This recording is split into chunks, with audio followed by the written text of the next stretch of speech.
हम उन important question को डिस्कस करेंगे विथ एक्सप्लेनेशन, जो कि इग्नू एग्ज़ाम में बार बार रिपीट होते हैं। और टोटल 20 क्वेश्चन इस पीडीएफ में है। मैं इस वीडियो में सिर्फ 10 क्वेश्चन का डिस्कशन करने जा रही हूँ। तो चलिए स्टार्ट करते हैं। पहला है, पूरा प्रशांत से क्या समझते हैं, और इसके कला और प्रथाओं पर निबंध लिखना है। तो आंसर मैं आपको डिस्कस कर रही हूँ, जिससे कि आपको एग्ज़ाम में थोड़ा सा एग्ज़ाम में जब यह क्वेश्चन अगर आ जाए तो आप इसको अच्छे से समझकर लिख सकते हैं। पूरा पाषाण, पहले समझेंगे पूरा पाषाण काल है क्या, इसका मतलब क्या है।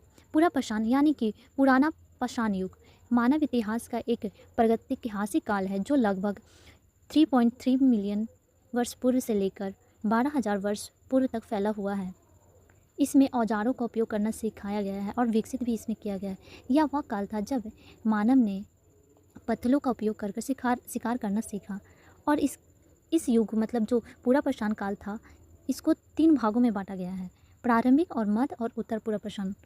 तो हम लोग जानेंगे कि कला और औजार और सामाजिक जीवन पर ये पूरा पाषाण युग कैसे प्रभाव डाला, मतलब कि कला के बारे में उन्हें कैसे पता चला। पूरा पाषाण युग में कलाओं का मुख्य रूप से 2 प्रकार था, स्थिर और पोर्टेबल, मतलब जो ड्राइंग करते हैं, पत्थरों पर ड्राइंग करते थे। और औजारों और तकनीकों का इस काल में मतलब पत्थरों से वह औजार बनाना सीखे। आप लोगों ने तो पढ़ा ही होगा, कि बचपन में तो ये जरूर पढ़ा होगा। यहाँ पे आपको सिर्फ डिटेल में लिखना है कैसे पत्थरों का उपयोग होता था वहाँ पे। सामाजिक जीवन पर प्रभाव, पूरा पाषाण युग के दौरान मानव छोटे छोटे समूह और बैड में मतलब ग्रुप में रहना पसंद करते थे, ताकि जंगली आक्रमण हो तो खुद को बचा सकें। तो हम लोगों ने देखा कि पूरा पाषाण काल से मतलब क्या समझते हैं उसके बारे में, और इसकी कलाओं और प्रथाओं के बारे में हम लोग समझ चुके हैं। तो सेकंड क्वेश्चन की ओर हम लोग बढ़ते हैं। प्राचीन भारत में विज्ञान और प्रौद्योगिकी पर निबंध लिखना है, दूसरा क्वेश्चन है ये। पहले हम लोग समझेंगे कि विज्ञान और प्रौद्योगिकी में प्राचीन काल में कैसे इसके बारे में जाना गया। आप सभी जानते हैं कि आर्यभट्ट ने शून्य की अवधारणा दी थी, दशमलव प्रणाली और पाई के मान का चार्ट सटीक अनुमान दिया। भास्कर द्वितीय ने लीलावती और बीजगणित जैसे ग्रंथों में गणितीय सिद्धांत को प्रतिपादित किया था। खगोल विज्ञान में ग्रहों की गति और ग्रहों का अध्ययन किया गया। चिकित्सा के क्षेत्र में आयुर्वेद चिकित्सा की एक प्रणाली विकसित हुई, और चरक संहिता और श्रुति संहिता जैसे ग्रंथ विकसित हुए, जिसमें रोगों के निदान, उपचार और सर्जरी का विस्तृत विवरण किया गया। और इन्हीं से हम लोग को इन रोगों के बारे में पता चला। धातु विज्ञान, प्राचीन भारत में लोहे और तांबे और सोने जैसी धातुओं के निष्कर्षण और उपयोग में महारत हासिल की। और जैसा कि दिल्ली के लौह स्तंभ में इसके उदाहरण हम लोग देखने को मिलते हैं। वास्तुकला और इंजीनियर के क्षेत्र में हड़प्पा सभ्यता की शहरीय नियोजना और जल निकासी प्रणाली, और बाद में मंदिरों और स्मारकों का निर्माण इंजीनियरिंग कौशल को दर्शाता है। तो हम लोगों ने देखा कि सेकंड क्वेश्चन में विज्ञान और प्रौद्योगिकी में क्या क्या खोजें हुई। थर्ड क्वेश्चन, मौर्य कला मौर्य साम्राज्य की अवधि के दौरान निर्मित कला है, जो भारतीय उपमहाद्वीप के विभिन्न भागों में पहला ऐसा साम्राज्य था। मतलब मौर्य साम्राज्य एक ऐसा साम्राज्य था जिसमें मौर्य कलाओं का मतलब अधिकता देखने को मिलती है।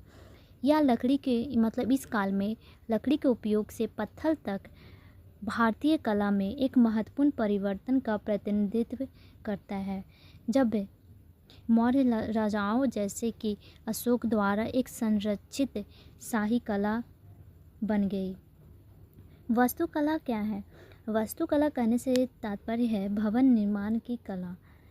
किसी इमारत या संरचना का योजना, डिजाइन, निर्माण और करने की कला को ही हम वास्तुकला कहते हैं। यह न केवल इमारतों के भौतिक रूप को संदर्भित करता है और उसके सौंदर्य शास्त्र को भी सम्मिलित करता है।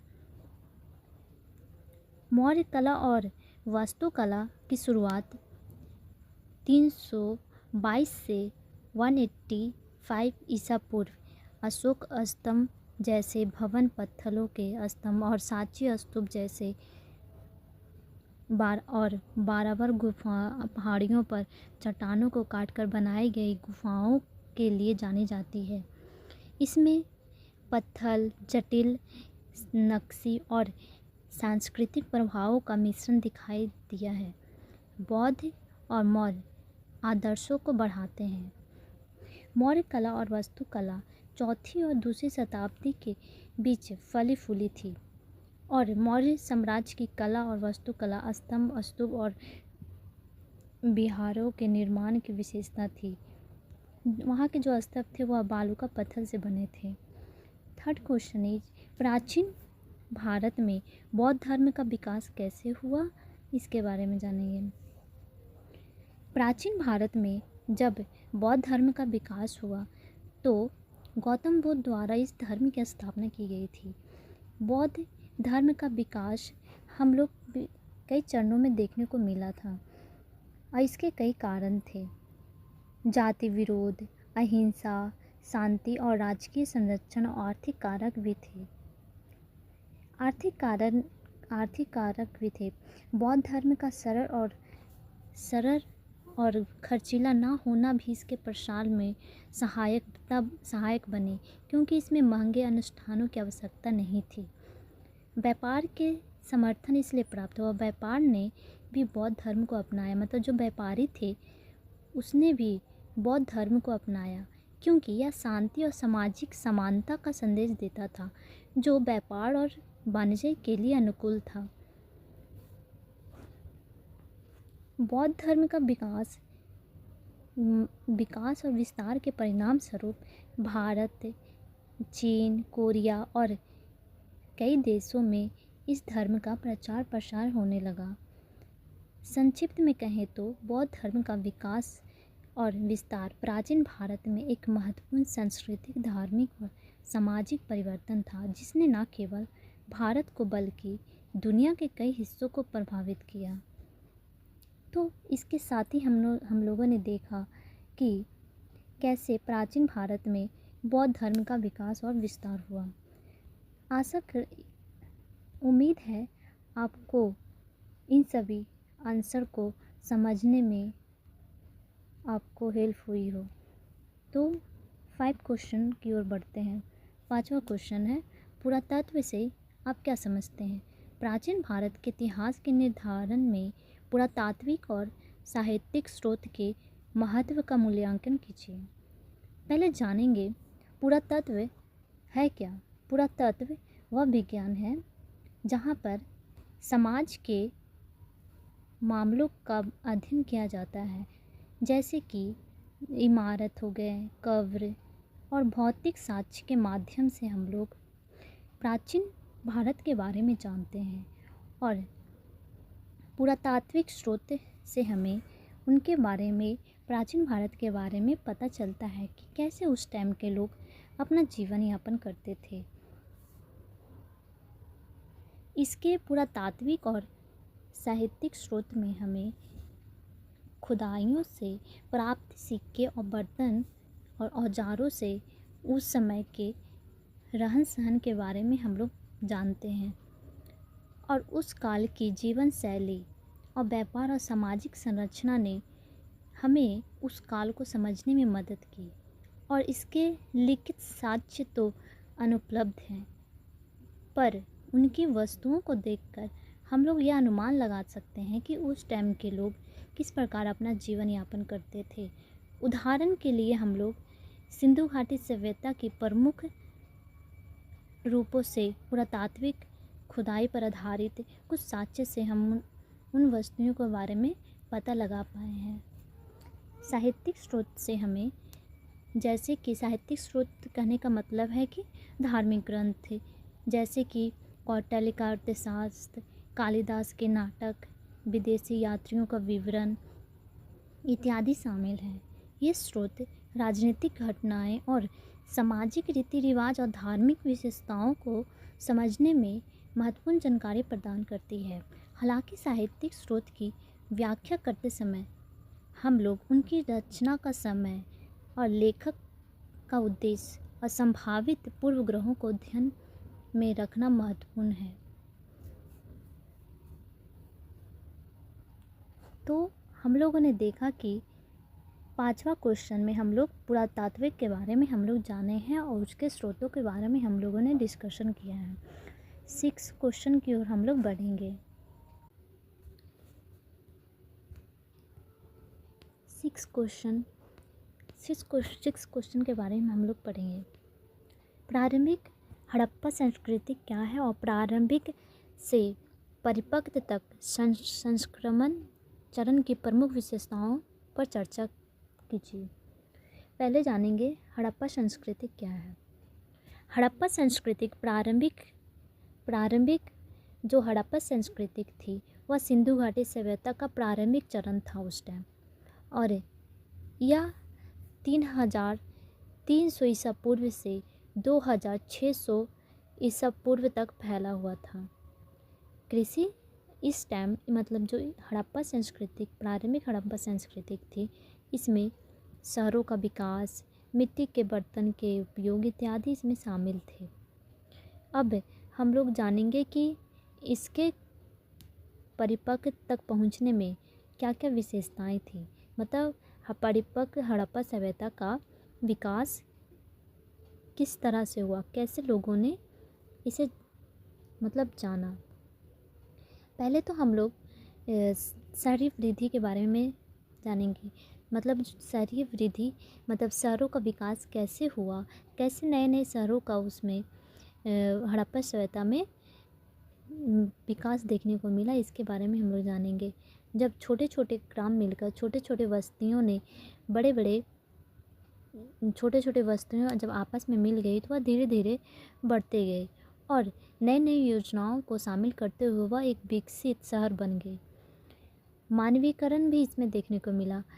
मानवीकरण इसमें ईंटों का आकार, माप, बाटों में मानवीकरण देखने को मिला और प्रशासन को सुनियोजित ढंग से चलाने में सहायता मिली। जल निकासी प्रणाली का विकास इसमें हुआ। कला और संस्कृति में मतलब कला थी, कलाओं का भी इसमें बढ़ावा देखने को मिला। विभिन्न प्रकार की मूर्तियाँ, गहनों का आविष्कार भी इसमें हुआ।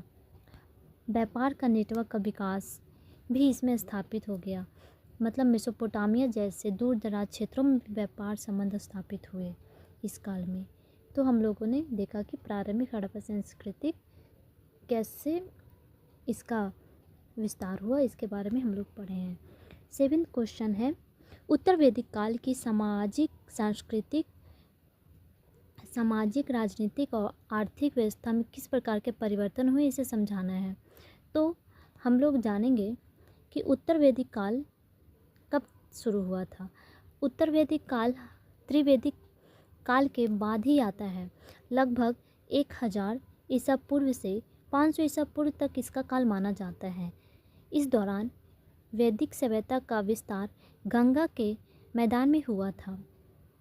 और उत्तर वैदिक काल में हम लोग पढ़ेंगे कि कैसे सामाजिक, राजनीतिक और आर्थिक विस्तार में परिवर्तन देखने को मिला। सामाजिक विस्तार मतलब सामाजिक परिवर्तन, ब्राह्मण, क्षत्रिय इत्यादि का इसमें बढ़ावा, मतलब जो ब्राह्मण थे उनका विस्तार धीरे धीरे होने लगा और आश्रम व्यवस्था का भी विकास इसमें हुआ।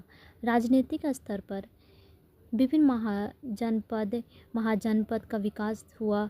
राजाओं ने अपनी शक्ति को मजबूत करने के लिए बड़े बड़े यज्ञ किए।